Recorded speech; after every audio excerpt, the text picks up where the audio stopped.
A human hand is a weak thing. No claws, no fangs, no armored hide, no speed worth bragging about.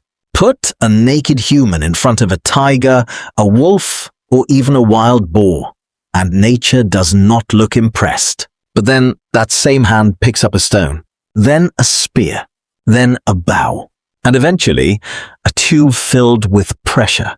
That is the real story of the gun, not just the story of war, not just the story of chemistry. It is the story of how the weakest large animal on the planet learned to borrow power from the outside world. Because humans did not survive by being stronger than animals. We survived by turning tools into strength. Sometime in the 9th century, in China, a group of Taoist alchemists were not trying to build a weapon. They were trying to solve the oldest human fear: death.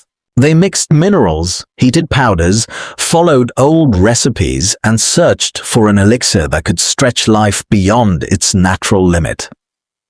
One mixture brought together 3 simple ingredients: saltpeter, charcoal, and sulfur. And the result was not immortality, it was force. The mixture burned violently. It flashed, expanded, and exploded with a kind of energy no human muscle could ever produce on its own. Later formulas would settle close to a famous ratio, about 75% saltpeter, 15% charcoal, and 10% sulfur. That detail matters. Saltpeter, or potassium nitrate, feeds oxygen into the reaction. Charcoal gives it fuel. Sulfur helps it ignite faster and burn hotter. Together, they create rapidly expanding gas. And once humans understood that gas could be trapped, everything changed. At first, this strange powder was not treated like a battlefield invention. It was called huoyao, fire medicine, a name that still carries the ghost of its original purpose. People used it for fireworks, signals, ceremonies, and spectacle. It made noise. It made light. It made the sky feel alive. But I think this is where the story becomes deeply human. The moment people see a force in nature, they almost always ask the same question: can we aim it? During the Song dynasty, Chinese military engineers began answering that question with one of the simplest weapons imaginable. They took bamboo tubes, packed them with gunpowder, and strapped them to spears. This was the fire lance. It was not yet a gun. Not really. It was closer to a spear that breathed flame. But on a wall, during a siege, that difference may not have mattered. In 1132, during the siege of Dayan, defenders used fire lances against attackers climbing their fortifications. Imagine being a soldier trained to fear blades, arrows, and stones, and then the wall itself spits fire into your face. That was not just damage, that was psychology. The fire lance proved something terrifying. A human no longer had to be physically powerful to project power. A fragile body could hold a tool, and the tool could do what the body never could. That was the first step toward the firearm. But a flame on a spear was only the beginning. Because once humans learned that pressure could be aimed, the next question became unavoidable. What else could it throw? At first, the answer was crude, small pellets, broken pottery, bits of metal, anything hard enough to become pain once the blast pushed it forward. That small change mattered more than it looks. The fire lance was no longer just frightening people with heat and light. It was beginning to send objects through the air. And in that moment, the weapon crossed an invisible line. It stopped being a dragon's breath and started becoming a gun. But there was a problem. Bamboo was useful because it was cheap, light, and easy to shape. It was also terrible at holding violent pressure. Pack too much powder inside, and the tube could split open in the soldier's hands. So the tool had to evolve. Chinese craftsmen began casting stronger metal barrels, especially bronze. Now, the explosion had walls strong enough to contain it, and when pressure cannot escape sideways, it looks for the only path left: forward. That is the simple, brutal idea behind the hand cannon.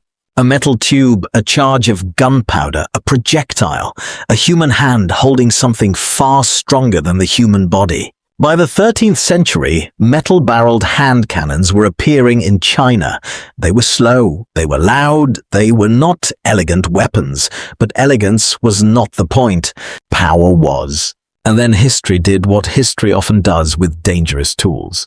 It moved them. When the Mongols pushed into China in the 1200s, they did not just conquer land.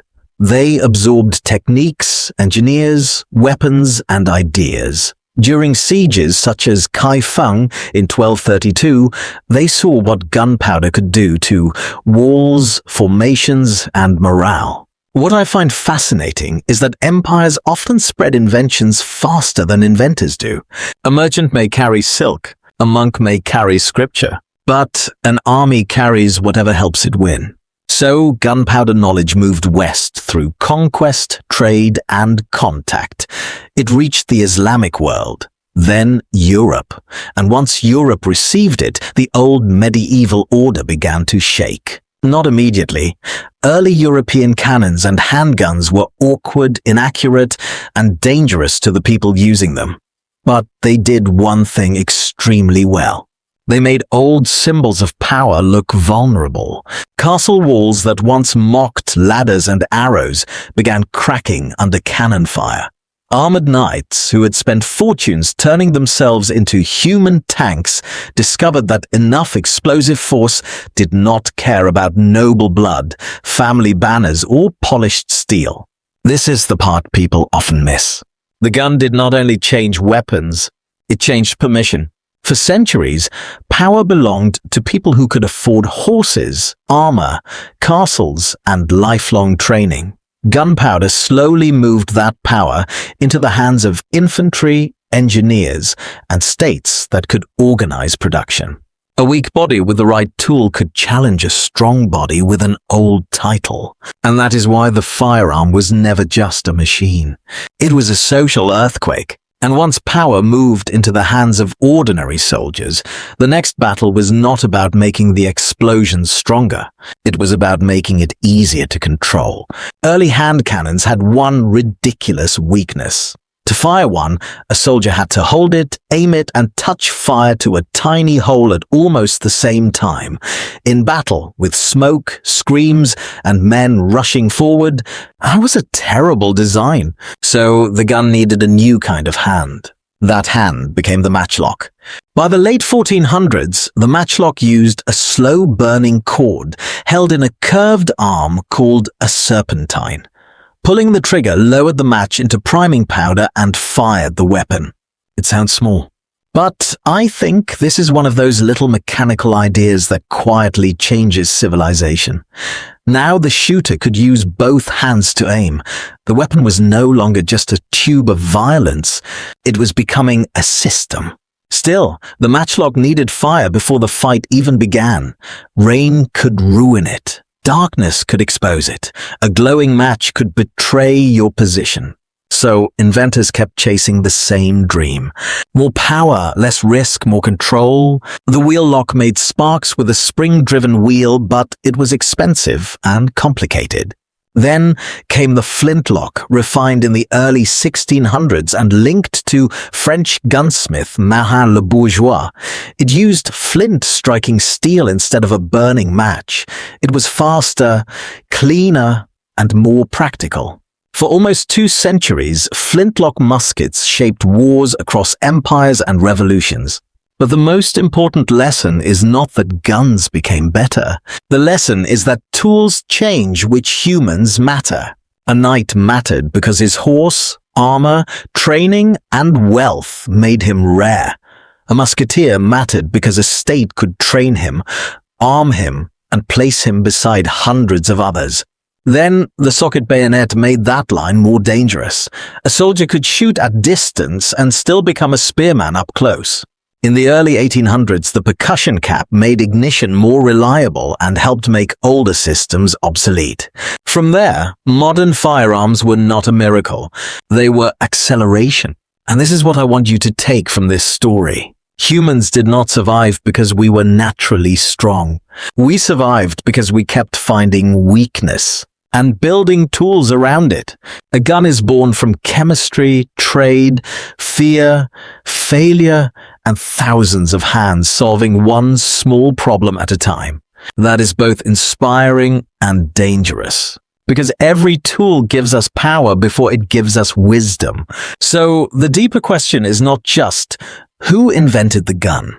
It is this: when humans turn weakness into power, what kind of responsibility should come with it? If this story made you see human survival differently, subscribe for more deep history told through the tools that changed us.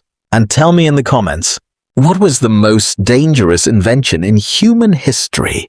The weapon itself, or the human habit of improving it?